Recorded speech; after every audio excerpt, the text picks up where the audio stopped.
In the Jewish religion, the rabbi is the glue that holds the community together. Rabbi Ronnie Cahana of the town of Mount Royal's congregation Beth-El has been the spiritual pillar for over a decade. The congregation came to know the rabbi as an insightful individual who always had a smile on his face and a welcoming heart. But on July 15, 2011, his life changed in the blink of an eye.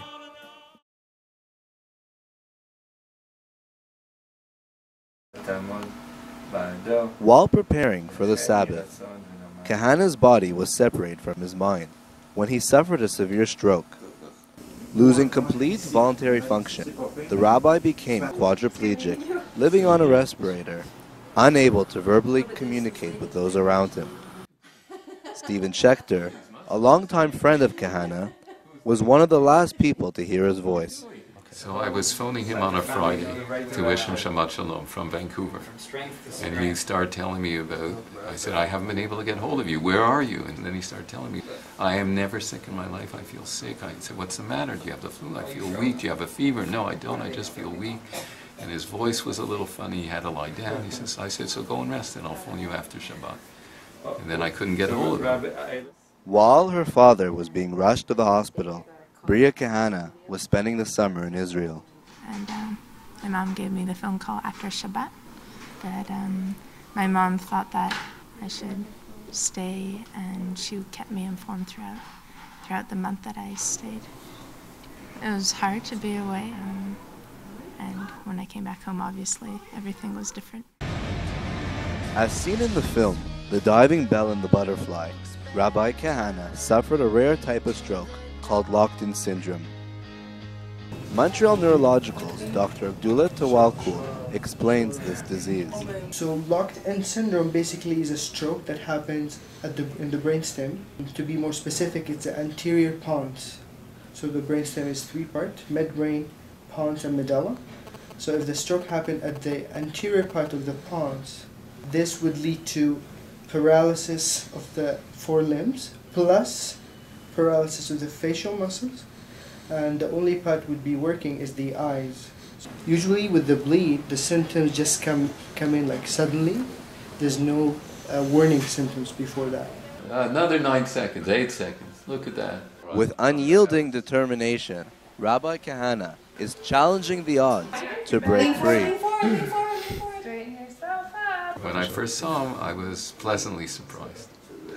You know, I was geared to expect the worst because I had heard different reports, and I was very pleasantly surprised to see how well he was doing. When I came back, he was already moving his mouth, so I didn't take part in the experience of him just blinking, but I heard about it, and I couldn't imagine. I didn't understand how they were communicating through blinking, but when I came and I saw his face, at first, it was me who was voiceless in a way. I didn't know what exactly to say or how to communicate. In some ways, in many ways, he's more inspiring in his condition than many rabbis are from the pulpit. It's been quite incredible, and stories about him have been spread throughout the community. We've spoken about him. Many rabbis have spoken about him. I spoke about him myself on the high holidays, on Rosh Hashanah, Yom Kippur, just how inspiring he's been. Kadosh. You know that story, it was in the Gazette. He took 17 hours to transmit a beautiful poetic message to his congregation that was read through blinking. So this is one of the stories that was so inspiring for people. You get a wheelchair, you know, you get a couple of friends together before you know it. Usually it's like they're the people. With his extreme optimism, Rabbi Cahana not only affects the members of his community, but is a source of impact on anyone he meets, including the medical staff. He's always positive, he's always cheerful, and he never complains, which is very, very unusual when you see patients who doesn't complain. So always I come into the room, he's always smiling. I think it's his humor that he has, and it was since the beginning. He kept the spirit light. And I think it's unusual. I don't see this all the time. He influenced everybody. Rabbi Cahana influenced everybody. He maintained his role as a rabbi throughout. So people would come in and the nurses, and they would tell him their problems, and he said, "Let me help you through it," just as he normally would. This is the time where he has to stitch together his mind and body. A little higher, just give me 1 centimeter more. Yeah. 1 centimeter more, push, and relax. 1 centimeter more. That's it. The physiotherapists focus on strengthening the rabbi's diaphragm. Ignoring the pain of the uncomfortable exercises, Cahana takes these moments to sing. Depending on how tired he is, some days are better than others.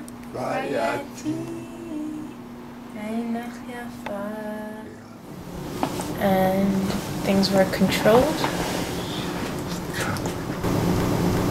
scattered, Life and death. in life and death. And I did this when the professor I chose to put out the song of life of this one. And I dreamt the rest of my life was sad. Yeah. And I decided to put my life above the ground, not under it. It's the most important thing to do. During his stroke, the rabbi experienced a spiritual encounter with his father, who had passed years earlier. His father remains a great motivator for his recovery. My father promised. Beautiful life, beautiful future, 100%. A beautiful life, a beautiful future, 100% recovery. The rabbi believes everyone has a mantra corresponding to their name. His mantra reads, "Seek God in His strength, and ask of Him to be in the presence of His voice." Also every day, 100 times, I said, ask God to find my voice, find my soul, find my God, find my strength, find my God, find my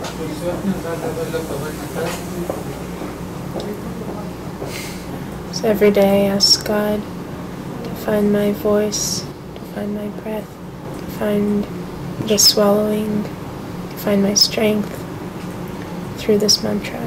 He says it 100 times a day. 1, 2. He's doing his exercises for you. I think the point in life is to always I think the point of life is to always harmonize with the people around you.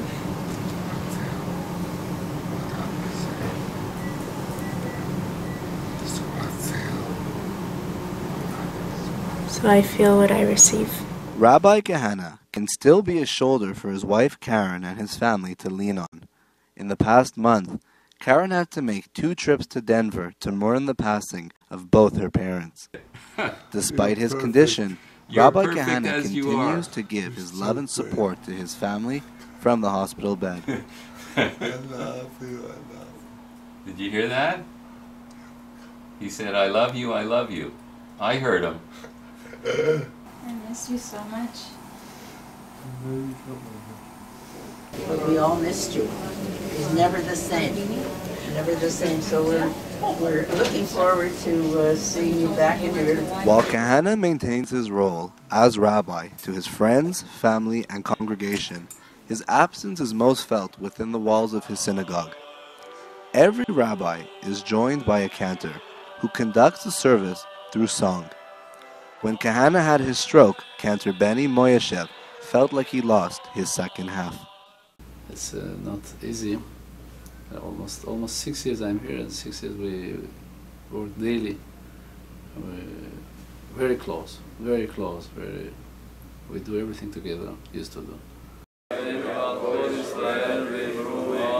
Wish him all the best. I would wish him all the best, and I believe that one day we would be able to hear and God willing, he will walk it through. Rabbi Cahana continues to progress day by day. Throughout his recovery, his enthusiasm and sense of humor shine through.